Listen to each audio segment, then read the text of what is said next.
কালকে আমরা cricket pitch খেলবো, মানে শর্ট পিচ খেলবো ক্রিকেট। এর জন্য 4টা বল নিছি, সাথে আছে আর একটি খেলা, সেটা হচ্ছে ঝুড়িতে বল নিক্ষেপ, যার জন্য 4টা বল কিনেছি।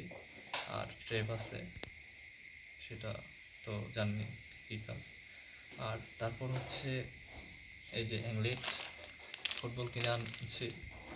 ফুটবল দেখাইতে পারলাম না, সরি। পায়ের সেফটির জন্য অ্যাংলেট কিনেছি। আর পরবর্তীতে হচ্ছে অ্যাটম। ফুটবল খেলার মাঝখানে অনেক সময়, মানে মাঝে আমরা প্লেয়ারদের মাঝে এটা বিতরণ করব। এটা অ্যাটম খাও চাপার জোর বাড়াও, যেহেতু একটা অ্যাড ছিল, তো আমরা আসলে সেইটার জন্য একটা বিনোদন হিসেবে রাখছি। আর দ্বিতীয়তে যেটা আছে, এটা হচ্ছে ছোট বড় সবার জন্য। এটা হচ্ছে ললিপপ। এখানে 60 পিস ললিপপ আছে। এটা ছোটদের একটা বিনোদনের মাধ্যম। তারা আসলে এটা ছোট বড় আসলে সবার জন্য। আর এরপর ছোটদের জন্য আছে বেলুন। এখানে 1 পিস বেলুন আছে।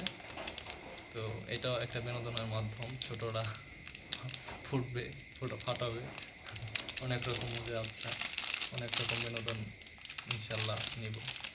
আর এই হচ্ছে চকলেট, চকিটো চকলেট। এখানে আছে 200 পিস। এটা সবার, ছোট বড় সবার জন্য। এটাও বিনোদনের একটি মাধ্যম। এটাও সবার মাঝে বিতরণ করা হবে। মোটামুটি এটা আসলে বিনোদনের জন্য এগুলা আয়োজন। ধন্যবাদ সবাইকে। সবাইকে ধন্যবাদ। আবারও কোনো এক সময় আবারও আরও কিছু রিভিউ নিয়ে আসবো আপনাদের সামনে ইনশাল্লাহ।